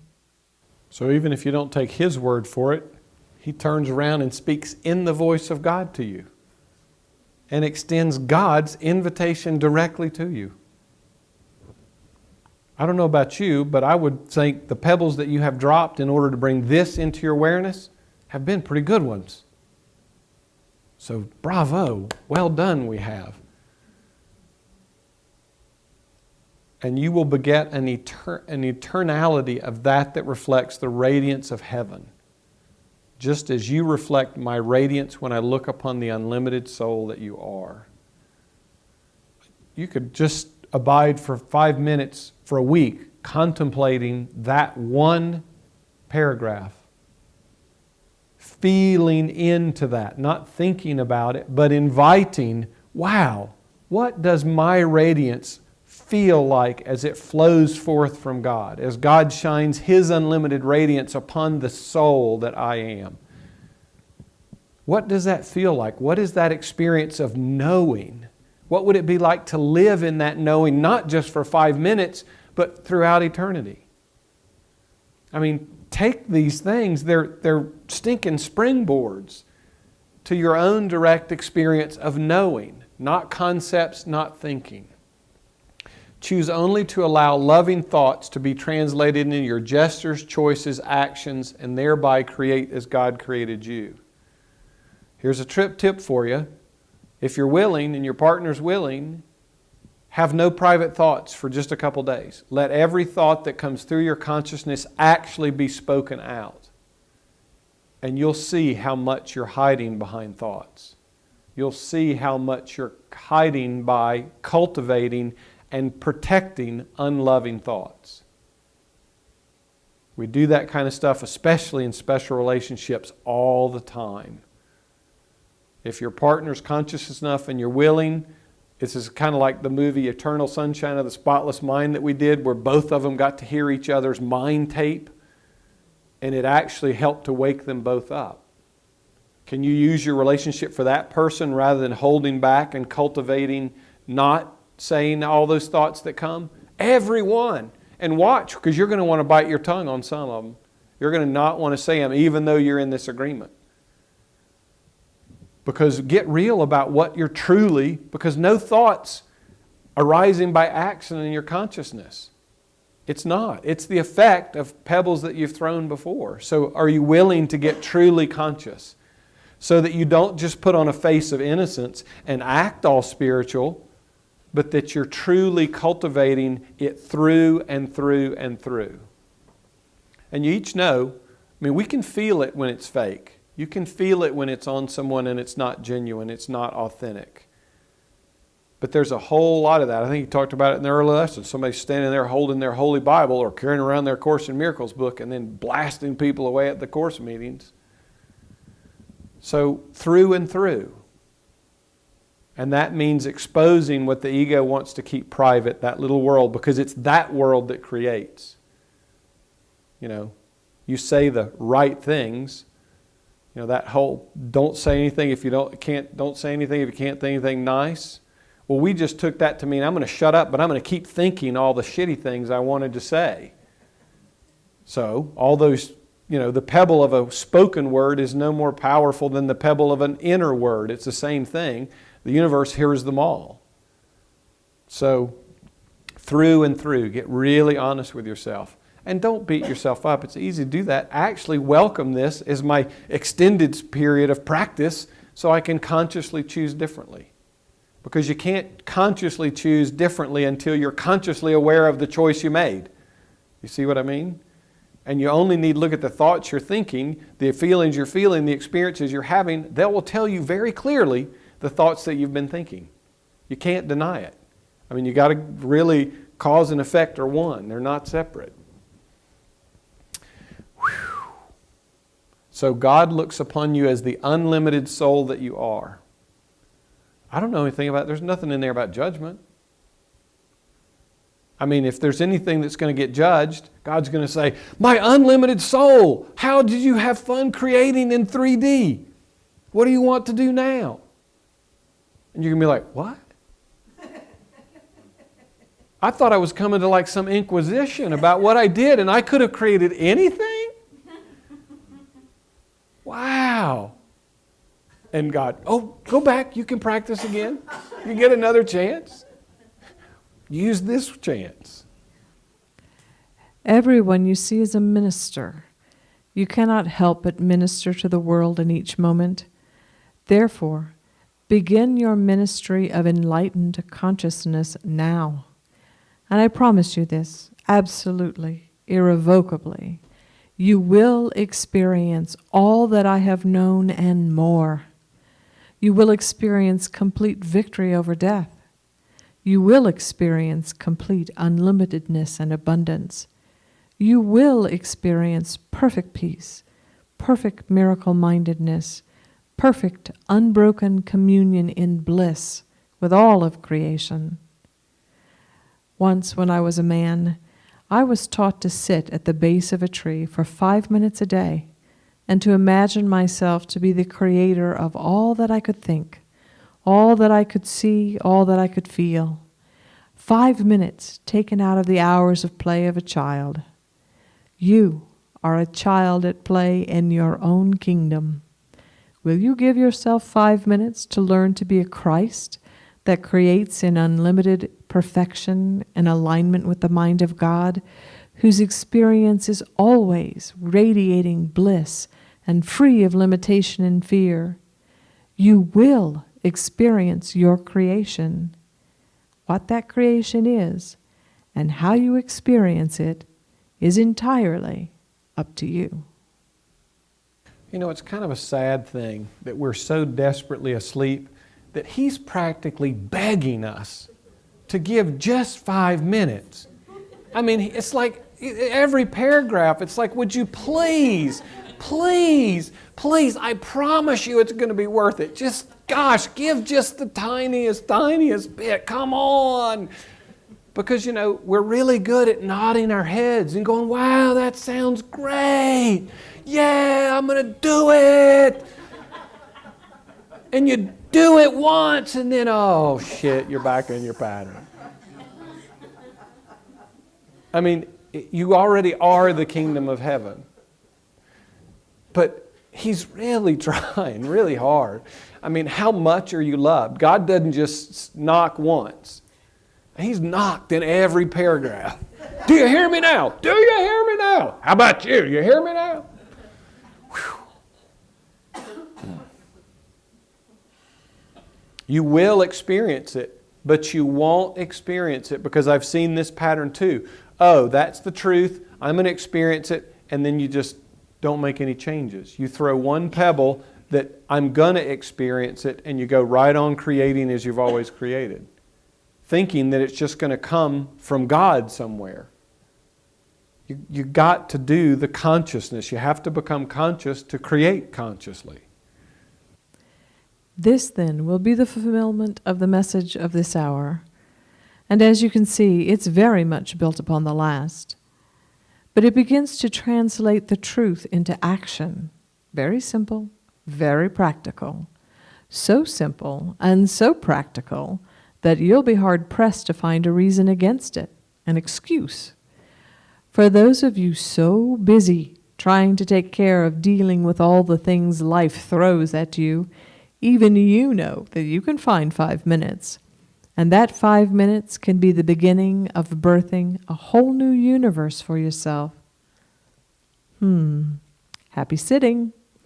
And with that, indeed, beloved friends, peace be unto you always, by making the decision to choose to receive peace as a Christ.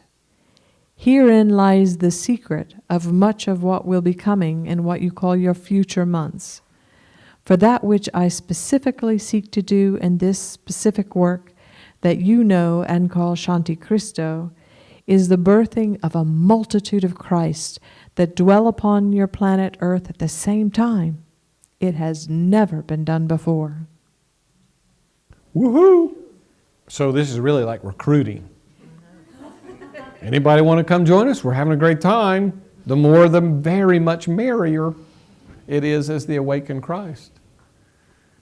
Simple and practical. He's going to talk about this in the next lesson, about avoiding teachers that make it complicated, that put conditions on you, that don't simply tell you this is the truth of it, you're already doing it, it's just time to wake up and do it consciously. If you've got some very complicated modalities, I would dump them for 5 minutes of simply being conscious. Much more worth it than doing a bunch of, whatever.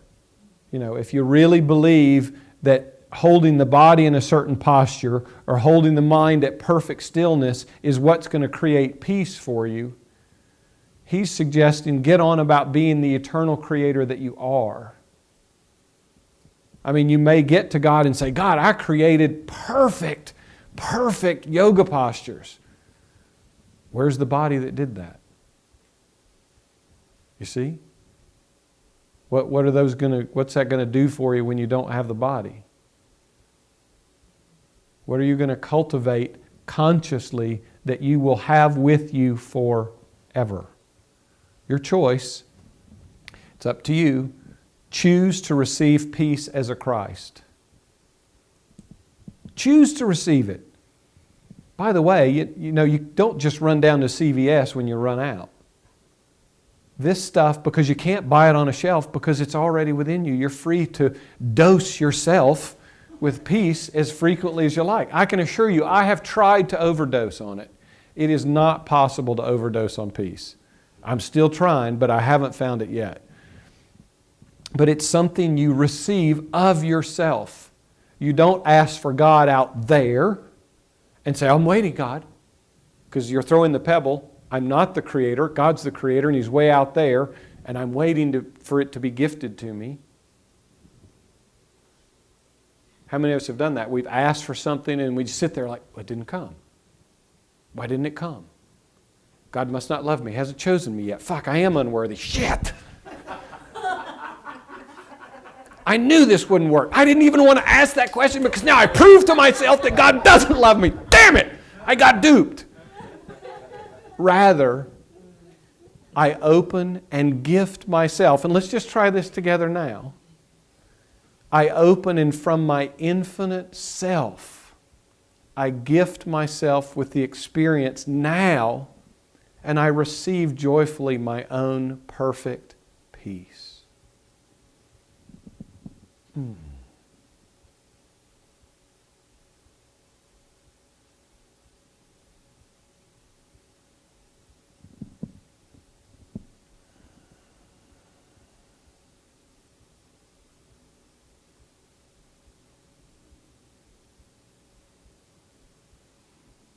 Do that for 5 minutes and tell me peace is far away. Tell me God's like holding peace out there apart from you, and you can't have your share yet until you die, until you go through the life or death, heaven or hell inquisition. If you have the power to do that, you don't have the power because you're sitting here in this living room. You have the power because of who you are. Why not use it? You're using it to create tension. You're using it to create fear. You're using that power all the time. I gift myself with peace, the peace of Christ I am. And if everybody else isn't willing, I'll take their share too. I'll have all the peace there is. God's going to have to make more peace because I'm going to take all of it. And I don't mean to take it from anyone. It's just to say, I will receive it as the Christ I am, which is all of us. There you are, your own direct experience of knowing. And knowing that you have the power to call it forth to yourself and gift it to yourself and experience it now. I mean, when you're in distress, no, it's because you've called distress forth, and you're right, you're reaping the benefits and you're biting the fruit of distress now. Confusion now, doubt now, whatever it is. This choice is always available. Always available. Whew. So will you be one of the Christs that dwells awake on this world? He's going to tell you, He's recruiting. Imagine a world with 10 million awakened children of God, fully awake, not just as a belief or an idea, but who have mastered fear, who no longer live in doubt whatsoever, and are busy creating universes that mirror perfectly the kingdom of heaven. Imagine it, if you dare. Begin now. Peace, then, be unto you always. Practice well for your next 30 days or your month period before we meet again. If not, you'll find yourself having to go back and start anyway before you can receive the next phase or the next stage, what will be shared. The choice is yours. Peace, then, be unto you always. Amen. So 10 million against 7 billion on the planet, it's actually more than that, but I rounded the math, equals 1,000th of 1%. 1.42 thousand, tens, hundreds, thousands. No, 100th of 1%. That's a tiny fraction of humanity. That's enough to tip the scales for everybody else. That's enough to create such a wave of love and peace and joy that will lift the rest of human consciousness out of its fear. Less than 100th of 1.42 hundredths of a percent. And if you've got this pathway in your consciousness, you can be pretty much assured that your pre-incarnation commitment, your pre-incarnation plan, was to be one of those 10 million. Welcome. Welcome. Now get on with it. What are you waiting for? Get on with perfect peace. You already got all the faculties. You may need some practice. You may need a whole lot of vigilance. And this is vigilance for peace, not vigilance for the ego, because that's a big game that we play when we're asleep. We turn all our vigilance towards fear, and we're really keen on all the stuff the ego's doing in our consciousness. All the while peace is there and we're ignoring it. Turn towards the altar of peace.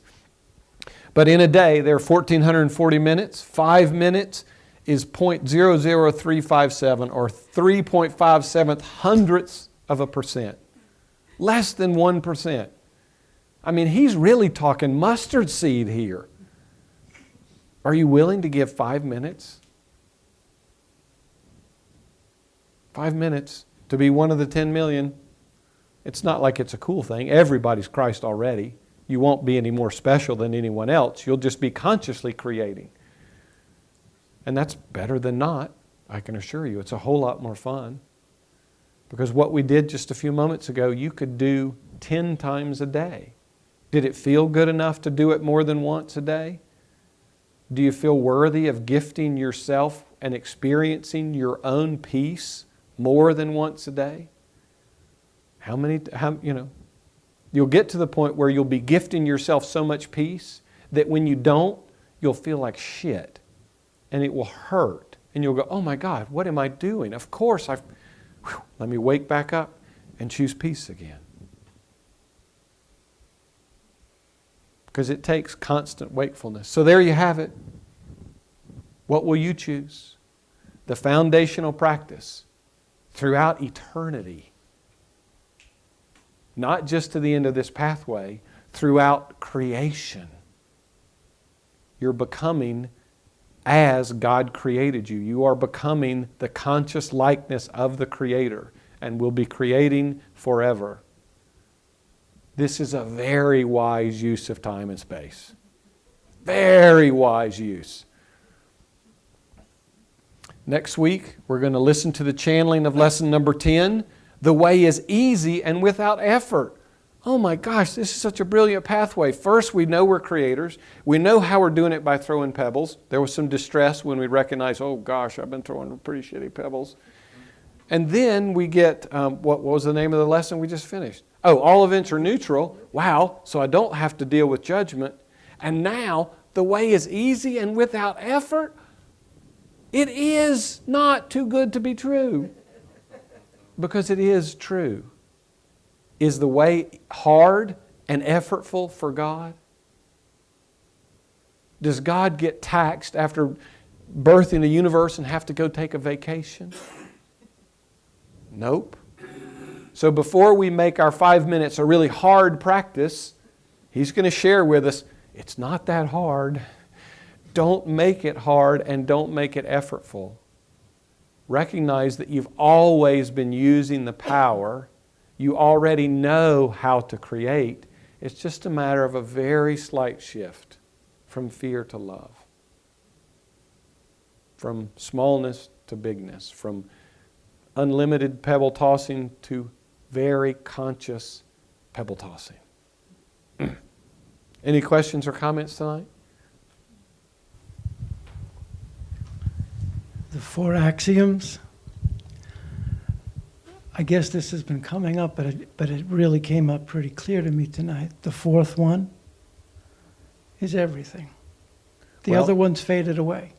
When I feel the 4th one, the other ones disappear like everything else, when I really feel it. I mean, and then the rest of the lesson seemed to say that. That's the 4th one, is sitting as Christ. But yeah, it's kind of wrapping up in the 4th axiom. I felt like the other one, sometimes I get into a little bit of a mind trip. Well, I was responsible, I caused that one, I don't need to do anything, and every moment's really good, which is all helpful, but when I really get the 4th one, the rest of it disappears. Well, you'll be doing the other 3. Yeah, they just like follow. Yeah. Is that? It's kind of like the recipe. You know, once the cake's made, all the ingredients are in it. Enjoy eating the cake. Yeah. You know, you're not sitting there eating the cake worrying about the ingredients that are in it. You know, if you're actually living this, all those axioms are already part and parcel of what's arising out of your being very naturally. He gives us the axioms because they help to turn us from our unnatural unawareness of our creations towards it. But of course, you're not going to be sitting in your 5 minutes worrying about the axioms. You're going to be sitting in your 5 minutes creating, experiencing your creations. And watch this tendency to only want to create in the future. That's another trick the ego will do in your 5 minutes so that you won't actually move into immediate experience in your 5 minutes. Do you see what I mean? Yes. So just make sure, because you can sit for a whole lot of time wondering about what universe you're going to birth in the future. Well, right now you could be sitting in your universe of peace, knowing that your future universes will be peaceful. You see what I mean? So make sure you're actually welcoming and resting in the creation of your experience in that moment, and you won't even worry with the stinking axioms. You'll be the axiom. Right. Yes. Cool. Yes.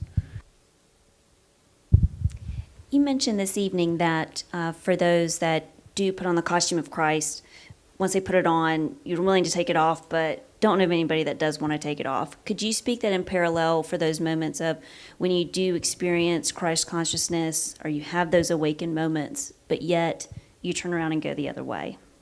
Well, there's a difference between being fully awake as Christ and getting glimpses. Mm-hmm. We all get glimpses because oftentimes we're too fearful to fully accept what the truth is. So we'll get a glimpse, and a glimpse is, my hand, I hit it with a hammer, oh shit, direct cause effect, that hurts. So we get glimpses of the truth. They become appealing enough that we're willing to abandon everything else to continue getting it. Because you had to drop some pebbles to get a look. And if you're willing to recognize, oh, I dropped some pebbles and I got a look, I had a mystical experience or whatever it is, that must come because the axiom says it can only come because I have chosen it. Then what if I get more conscious about choosing that? So it comes and it comes and it comes and it comes and it comes. And there is a tipping point that happens. I've spoken to lots of people who've awakened, and there is a point where you just don't go back. The shutters have opened too wide. You've seen too much to effectively go back. I guess we could, because in truth we were all fully enlightened before we made this crazy mad idea. It was that cool an idea. And I can look back on it now with great gratitude for it. Nothing was ever wrong with the dream of separation. So, I don't know if that answered your question or not. Your choice. Okay. Ask it again if you want. If it's not there. Could you speak more about the turning away, maybe the why or the how? What happens there? Is it fear that we don't step forward completely into who and what we are, and we turn away? I think it's more inertia, momentum, habit. It's really we've so mastered unconsciousness and unenlightenment, and we've done it with extraordinary power, and we've built a web in our consciousness, a fortress, including the whole idea that we're the body, so deliberate to reflect back to us in everything in our lives that separation is real. That it takes a lot of conscious awareness to begin to dismantle all the beliefs and judgments and all that kind of stuff so that we can truly be open. Because if you're going by what the body reports to you to be true, you really do believe in separation. But that's one that you got to let go of and go, oh my gosh, how many pebbles did I throw in my pond when every time I said I meant this? Finally, when I turns to be infinite consciousness, infinite Christed awareness, now you're really beyond the belief that I'm even this body.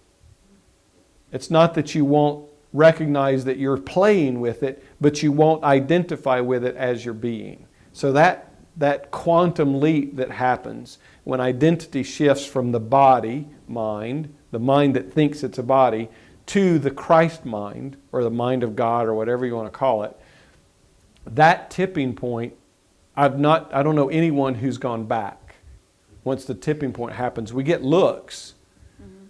And it's easy because we'll get looks, and the ego wants to co-opt the fact that it is the one that has done all that, rather than the Christ is the one that's done it all. So just consciously, for your 5 minutes, screw a bunch of going back, just be it. Use your 5 minutes to cultivate the beingness of it, and that's all that you can do in any moment. That's really all any of us can do in any moment, is choose that moment and that moment alone. Simple. It's very practical because it's the only thing we're doing anyway. Is that better? Thank you. You're welcome. Anyone else? I love being a messenger from ourself to ourself. Because there's nothing ever in this work about guilt or about shame or about unworthiness. It's about, here's the truth. It's true for all of us. What are we going to do with it? And embodying that you can indeed cultivate as He cultivated the Christ mind, birthing it within your own being. There's not a better gig going on this planet. And it doesn't mean you have to not be in the world. You can live and work because you're thinking all the time anyway, aren't you? So you can live and work and be thinking Christed thoughts while you're living and working. You can live and work and be conscious of an infinite, vast pool of awareness of perfect peace underneath all of creation. You can do all of this in your day-to-day life. Practice for 5 minutes sitting in a chair, and then let your practice be while you're sitting in the car, because we do it in a lot of thinking sitting in the car. Let that time then become my Christed time. And then use it on the shitter. That's another time where you're sitting. I, as Christ, am creating, and behold, it is very good. And Cindy, don't come in my very goodness. So you be conscious and miss not an opportunity, because you're present for every moment. You're present for every opportunity. What we use it for. Whew. Yes. Hold on. We got to get the mic if you're going to ask a question.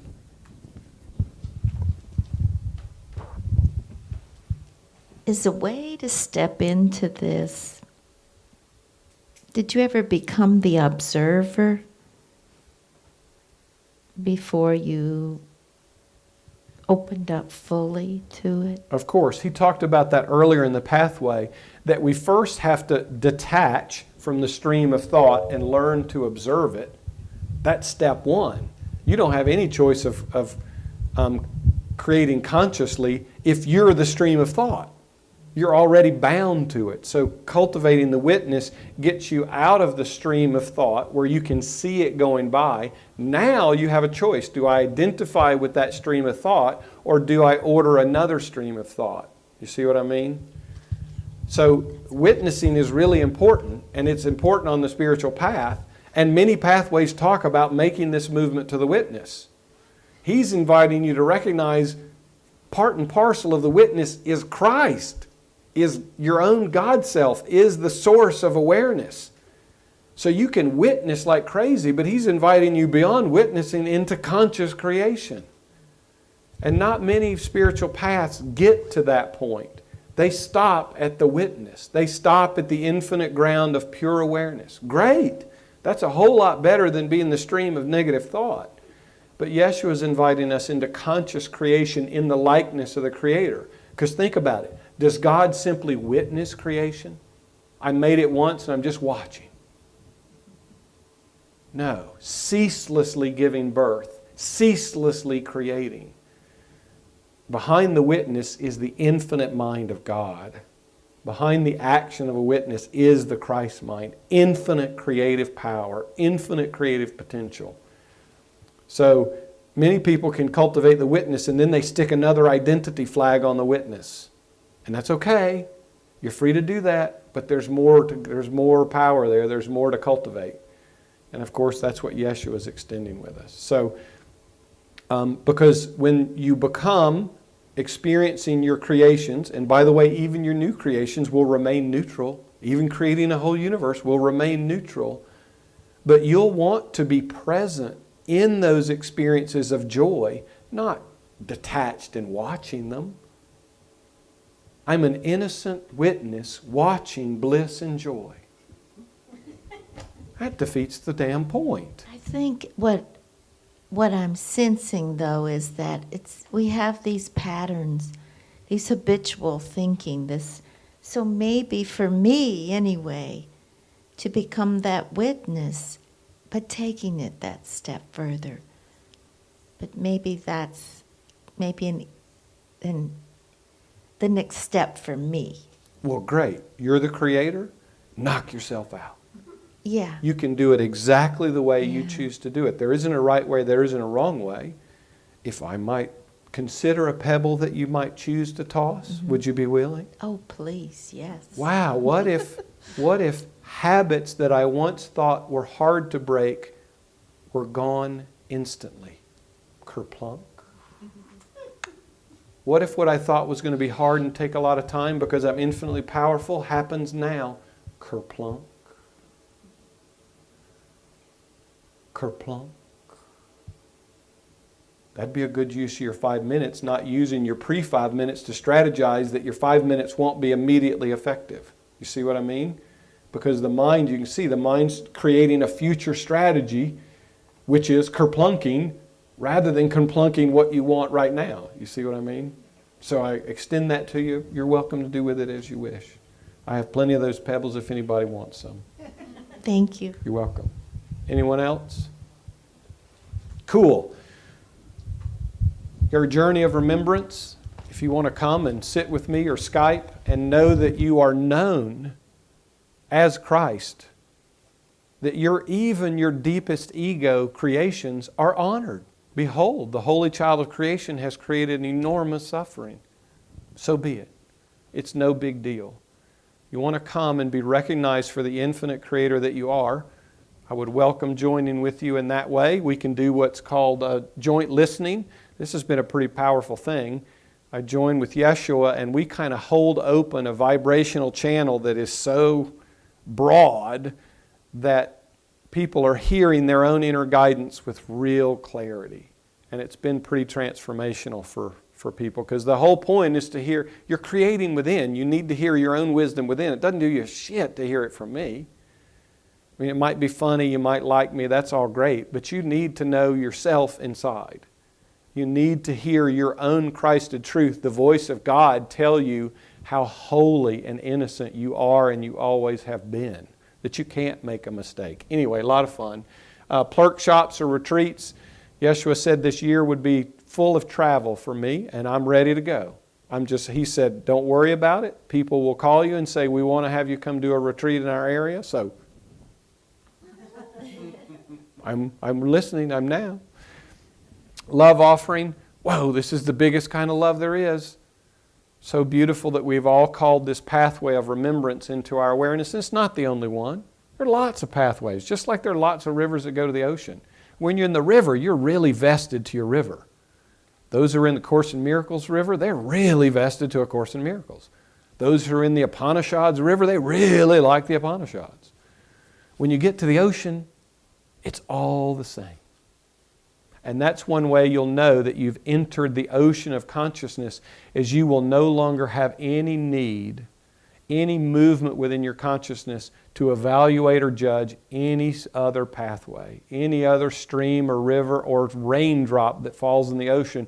You'll be too busy welcoming them all and honoring that every river takes a unique pathway to the ocean. But the ocean just says, come, cool, I can handle you all. So just a tip, if you know where you're judging other pathways or thinking one is better than the other, this one's not the best one. Love offering. Wow, I missed that. Basket on the other side of the fireplace. If you're watching online, please go to onewhowakes.org in the upper right-hand corner. You can spend your 5 minutes abiding as Christ by sharing your love, by hitting the give button and giving of your love. And how joyful can that experience be? Because I feel it sometimes in the room when this comes up. It's like, wow, that's great. And then, ooh, I don't have much money. I feel a little contraction around the donation part. Well, you're free to experience that very differently. Whether you put money in or not, you're free to experience that very differently, and I hope you'll choose to. We're going to start doing 5 minutes of abiding as Christ with every lesson. We might replace the axioms with 5 minutes of abiding as Christ. So at least once a week, if you come, you're going to get some practice. And Yeshua and I might drop some collective Christed pebbles into our pond, and we may join in collectively abiding as the one Christ that we are. Won't that be fun? We love you because we love ourselves with an absolutely infinite love and a perfect peace. You always have been what you were created to be. If you want to get on with it and do it wakefully, we are here to help and love and guide and support. If you're not here to do it consciously, we're still here to love and help and guide and support. Peace and a beautiful good night. Hugs would be fabulous on the way out.